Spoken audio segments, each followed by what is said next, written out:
Orlando Pirates fell to Sekhukhune United in their league opener Esigodini.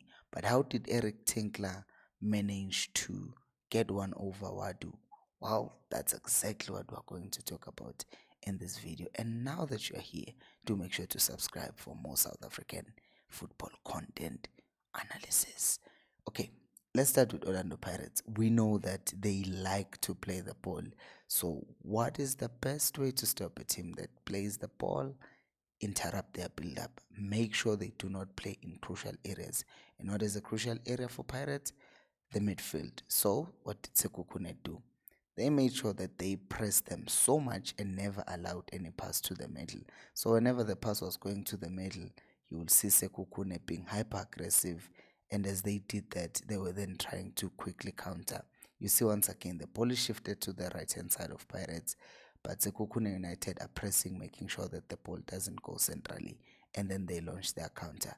The ball once again is played to the right, and when it enters the central area, look at how aggressive Sekhukhune become. And then they can turn over the ball again and start another attack. So what did Pirates do? They started thinking, hey, if the ball's not going to get to the central areas, maybe let's try and go to the ball. So then you started seeing Mbule or Ndule dropping into these positions to collect the ball between the two center backs. But somehow, even though they had dropped and they tried to have a numerical advantage in the early stages of build up, things were just not clicking because, as you can see, even as they are making that pass, Umbule, he's being rushed and the ball is not even being controlled properly. So now the counter attack is being started. Even when they did make it to the central areas and now they were entering the final third, they just couldn't do anything because Sekhukhune were just there and they were stopping everything that was happening centrally because they knew that Pirates are going to congest that area, are going to put a lot of players there, and if they allow them to combine, then that just spells trouble. Which brings us to the second factor of this. Of course, we're going to talk about Relebohile Mfukeng. So how did they stop him? Because if you look at this, he's still doing basically the same thing that he did against Polokwane, going wide and creating that space between the right center back and the left and the right back. The difference is Umagalwa. It wasn't Umagalwa in this case, but it was Uletlapa. He was very much awake, but it wasn't just Uletlapa alone because with this thing, if you are playing against Pirates, everyone must be ready to fight. Umncobe was also there, tracking Uhoto so that if or while Umatsimbi is occupied with Mfukeng, then you'll have Umncobe tracking Uhoto. On top of that, there will be two people being ready to go to that space. One is Tokolo, the center back, and then Umkize, who's ready to drop into that area and make sure that nothing happens. So then Pirates couldn't combine from the side. Pirates were unable to play centrally either. And if somehow they did make it behind and were trying to play in that space, you would have Umonare in the first half, or in this case, Utim in the second half, tracking him. And if it didn't do the job, as we said earlier, Tokolo would be there to then clear up and clear the lines. And they were not prideful. They were able to put two men on Mfukeng and just make sure that they kicked the ball out. So they did everything that was necessary to keep him quiet. From a tactical point of view, they were perfect because they were trying by all means to make sure that every space is covered at any given time. But that's not all because there's more.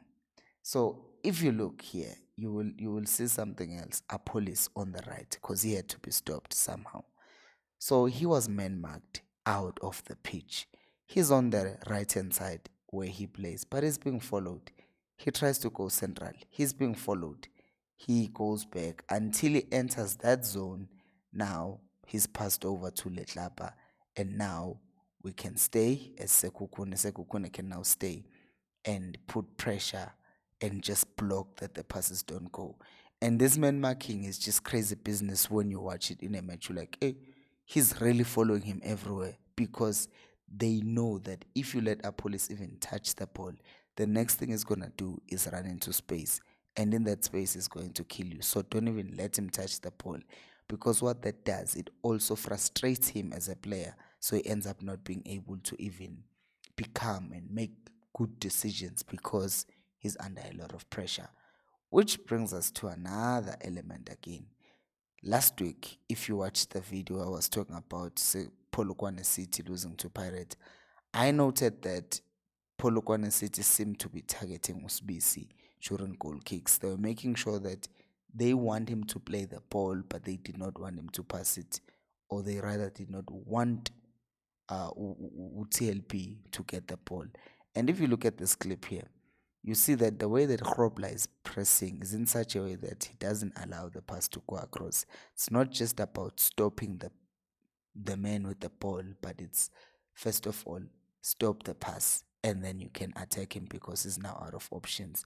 So as you can see, they're blocking and he's making sure that the pass doesn't go to the keeper. But on top of that, you also have, because this is the left hand side, you also have Umakhalwa, who's not allowing a pass back into midfield. But you also have on top of that, it could be Monare, it could be Mkhize, it depended on where they were.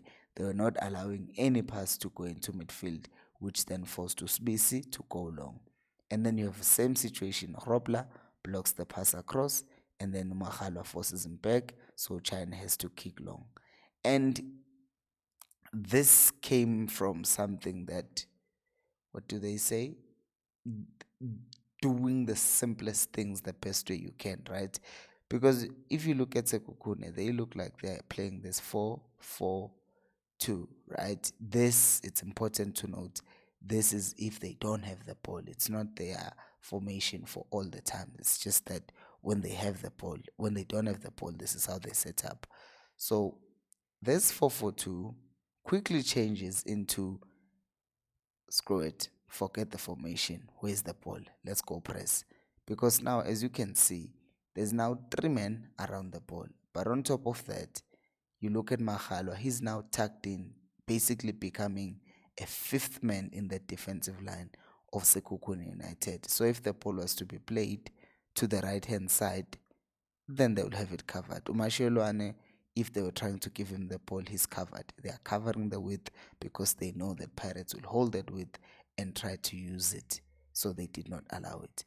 This 4-4-2 is also very fluid, as I said earlier on, because you will think that it's just about marking the space and making sure that Pirates don't make it through the space.